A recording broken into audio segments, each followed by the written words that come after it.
Goeienaand, good evening fellow South Africans and citizens of the world. And the DA have uncovered a document which is incredibly disturbing, and I'll tell you why. Let me share with you what it says. It says, the Democratic Alliance, DA, is in possession of what appears to be a government document that describes the COVID-19 pandemic as an opportunity for the macro reorganization of the state and proposes to make the command council system a model for government beyond the lockdown. Get that? 7 people controlling what's going on in South Africa. Not good. Anyway, they go on to say, the document discusses the financial ruin in municipalities that it says is due to South Africa's credit downgrade and the lockdown, and uses this as a gap to extend and consolidate central state control. The credit downgrade and the lockdown did not result in municipalities collapsing, the ANC said. The fundamental reason for the collapse of many municipalities across South Africa has been the ANC cadre's deployment policies and the wholesale mismanagement, corruption and criminalization of the state that followed. Municipal officials were not appointed for competency, but rather political expediency. Can't argue with that. Apart from relying on bad government to solve the problems caused by bad government, the DA is most concerned by the constitutional implications of what is being proposed.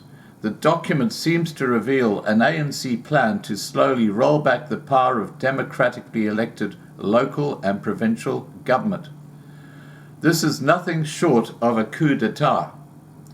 The document literally invokes the phrase, never waste a good crisis, and describes the response of government to the COVID-19 pandemic as exemplary, and proposes using the district development model and the command council system as a means of centralized government policy making. The model, it argues, should inform South Africa's economic response, and it will do so in a way that will disrupt current and old ways of how government has been working. It will also bind all spheres of government. One of the specific proposals in the document has already been adopted. Government ministers will be appointed as district political champions to oversee the other spheres of government.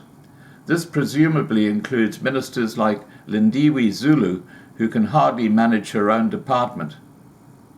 If the DA's suspicions are justified, it means that the inane-sounding district development model was never about improving service delivery. Instead, it was a cover for the ANC grabbing more government power and eventually doing away with the provincial and local elections. The ANC is not above using its own failures in order to attack the Constitution, just like the failure of the government land reform program was used to argue for an amendment of Section 25 of the Constitution. So the ANC will have no shame to use the damage done by its own cadres in government to argue for scrapping the 9 provinces and turning municipalities into extensions of the national government. The stated intention behind the district development model has also been at odds with a hands-off response of national government to the collapse of municipalities. If the national government really cared about the communities that suffer the collapse of municipal services, then why has it been so hesitant to use its existing powers of intervention? Section 139(7) of the Constitution gives the national government considerable power to step into the shoes of useless provinces and to stop municipalities from self-destructing. But asked about the municipalities defaulting on their Eskom debt, hiring reprobates implicated in the VBS scandal, or entering financially ruinous contracts, Minister Dlamini Zuma has made a conspicuous display of wringing her hands. If indeed the ANC's plan is to govern South Africa by way of command councils, then maybe it suits the party simply to let the municipalities under its watch collapse entirely. It could then say, look, the Constitution no longer works. Escape the wrath of voters in places where the ANC majorities are thin, all the while securing permanent ANC control. But this is allowed to happen. Communities across the country will be prevented from doing in future what the people of the Western Cape have already done, to escape life under the corrupt and incompetent ANC leaders and to buck the downward economic trend of the rest of the country. The DA will put a formal question to the President asking whether the document has any formal status in government and whether its contents reflect current or proposed government policy.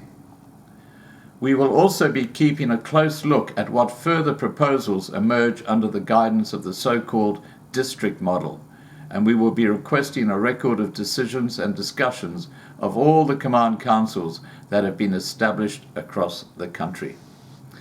So there you go, guys. The ANC are at it again. Deception. That's what they're about. Deceiving people. Please remember to subscribe to be kept informed. Ring the bell for the updates. Please like this video. Please share this video. And above all, please stay safe.